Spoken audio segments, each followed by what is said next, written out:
Johnny, let's get to it. Dwarfie Stane. Let's take a look. Now, I need to make this a little larger here. Let me see. There we go. All right. The Lagersville Lemons. First pick. What do you think, Pez, of the Lagersville Lemons? I look at his wide receivers straight away and it puts me off. Christian McCaffrey really puts me off because he's not prepared. He's not ready to train, but you never know this close to the season what teams are putting out there is true or false. You just never know with them kind of things. But if he goes into the week one still with this niggling hamstring, if I'm right in thinking. Yeah, I think it's like a calf string. Yeah. Oh, is it a calf? Yeah, calf? It's a calf string, I believe. I'm going to search that, yeah. But even that, like with the way they use him, that would worry me. Like, time to pick up Jordan Mason, Lemonsville Loggers, Lemony Fresh. I'd imagine he would have done that straight out of the bag as insurance.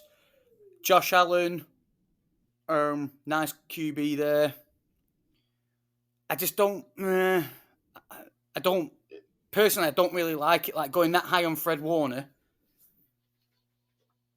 When, for me, your wide receiver one's Jalen Waddle. Yeah. Well, yeah. And then you've got DeAndre Hopkins, and fair enough, he may have drafted him before the injury. Addison is now, I think, injured as well, or questionable. Kyle Hamilton's a nice pickup at the back end. Tyler Conklin's a very slept-on tight end, especially in the point scoring of the Orkney. I think he will get him some good points. Yeah, it's almost like he's took a sacrifice going for CMC and Josh Allen. Well, I can tell you for a fact with some inside information, this pick was discussed with Lemony Fresh. This is my buddy's team. I'm not going to give you the discussions, but I will just say that I advised against it. I'm not going to say it's a bad pick. I'm not going to say that it's a good pick. CMC is a solid player, but yeah, I just verified it is a calf strain, so that's going to affect his cutting and his acceleration, certainly. You know, I like Waddle, I like Cup, but I don't know. I'm with you on the wide receivers. Rashee Rice, I don't think he's wide receiver one this year. I think Worthy's going to take that. So yeah, Rashee Rice looks a lot more slot. Looks a lot more slot rolled. With Hollywood Brown out, he might get a bit of outside work, but it looks like he's primarily going to be in the slot, and then he's almost fighting with Travis Kelce in that kind of zone of the field. So, yeah, it's going to be a hard one, that. It's an interesting team. So, any other teams here you like to talk about? Has one caught your eye?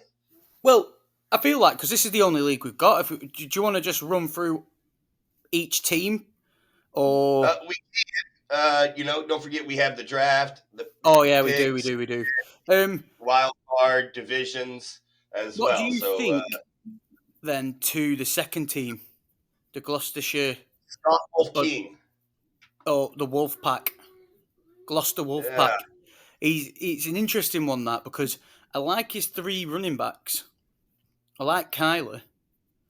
He's got three tight ends, wide receivers. Yeah, his wide receivers. He's just like all rookie class.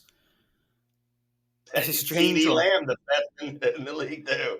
And wow, he's wasted, in my opinion. Anyway, he's wasted. Like he's gone for Montez Sweat when Bobby Wagner was still there, and I don't know. I think Montez Sweat and then Sauce Gardner. In this kind of scoring, Sauce Gardner's not really that good because it doesn't really, play into. The scoring.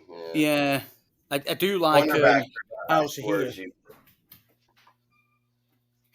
and Ivan Pace. I think they're two good ones, but I feel like the other two IDPs, there's that many IDPs out there. It's kind of two wasted picks for him, to be honest. So, what are you thinking about the Plymouth Assassins? I think you're. It is the one I literally just caught my eye with the two tight ends up top with Amara.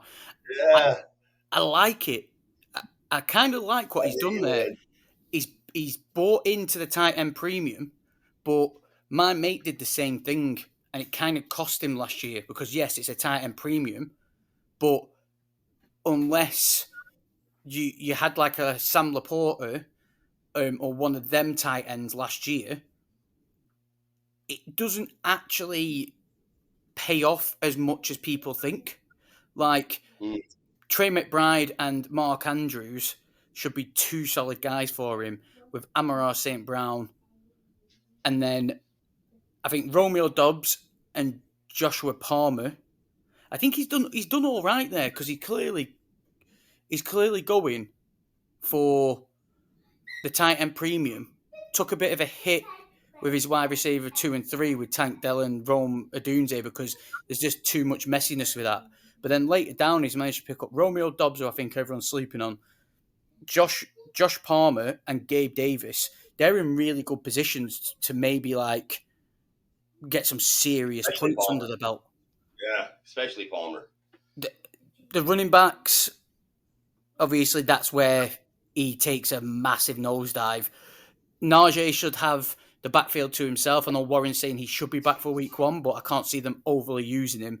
And then Ty Spears is in a committee with Pollard, so that could shoot him in the foot really there. So we'll get to the new teams that Johnny mentioned, but I wanted to talk about one team. It's the Nick Tactics Manchester Spinners. I kind of like this team. He's done well with the wide receivers, obviously. Kincaid could have a breakout this year. A lot of people are predicting it. He waited until round 9 to get a quarterback, which could be a top 5 QB. Yeah, love that quarterback. I think Javonte Williams is being, use your word, a little slept on. Jerome Ford, he was running back 4, I think, after week 8 last year or something like that. J.K. Dobbins, who knows? I'll tell you now, I think that J.K. Dobbins is going to be the running back 1 for the Chargers. Really? Health dependent, but I think J.K. Dobbins, if he can play a full season, I think he'll end up being the 1 by the end of the year. And them 2 picks right there could be a steal because people are putting too much stuff into Chubb, but it's going to take him all this year just to get back. Like Chubb is done. Pretty. I see people picking him in the 5th and 6th round. I'm like, Chubb is done. Yeah, he's stupid. You see his leg, man? What round's that? 2, 4, 6. Chubb in the 8th round. 10. That's Jerome Ford in the 12th. Wow. Why would you pick Chubb 4 rounds before Chubb? It is ludicrous, isn't it?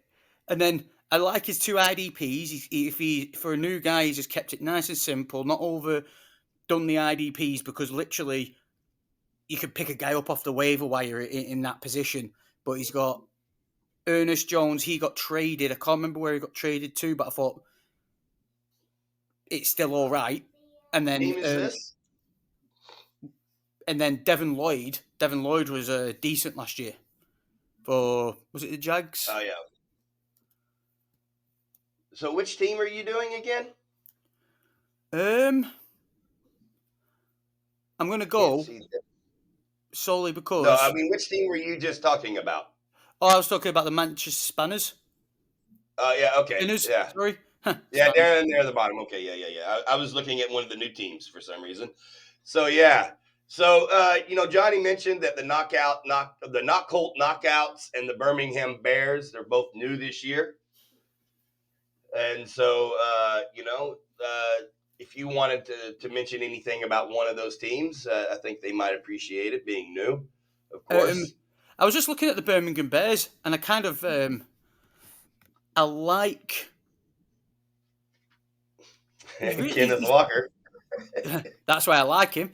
And I know you're a Scary Terry fan.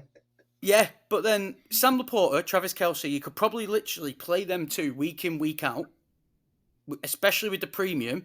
He's then managed to get Lamar Jackson. I had Lamar Jackson last year in Orkney, and he cost me because he's very up and down.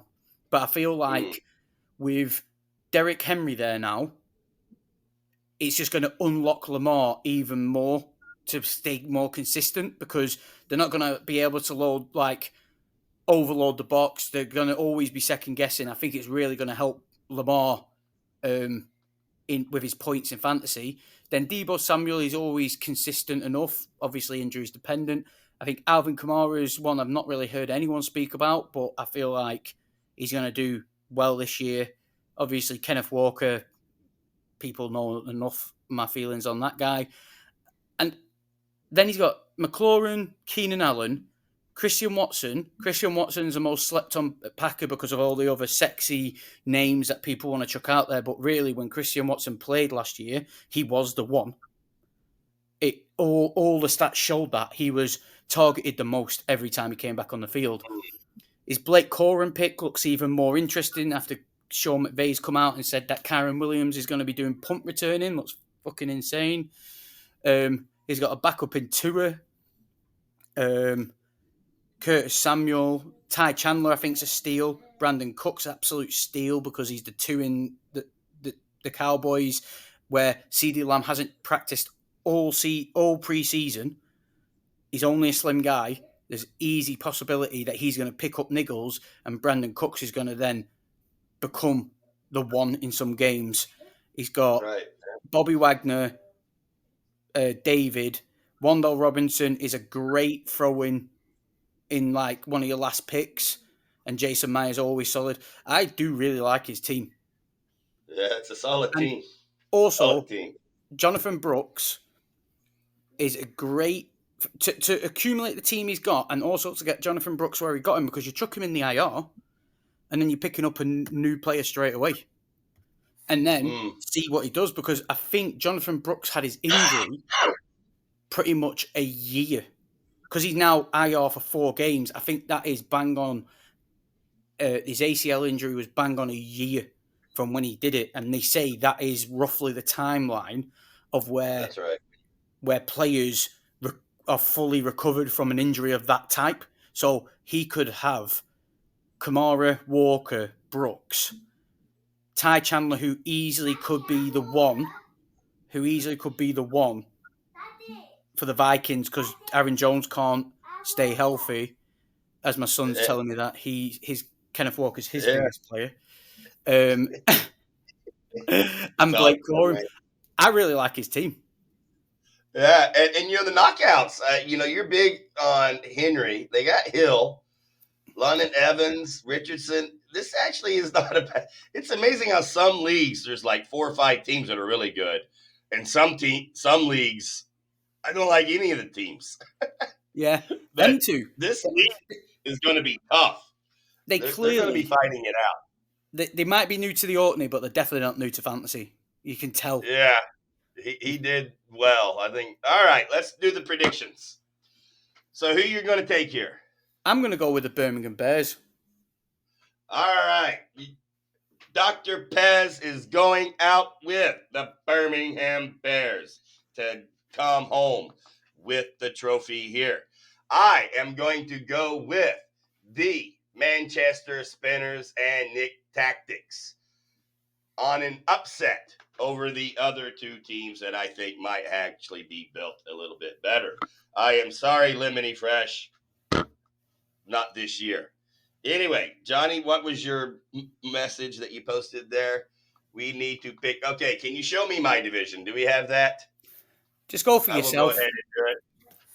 I think I will just go ahead and pick myself with Kendra Miller coming away. Well, no, wait a minute. I don't have Kendra Miller.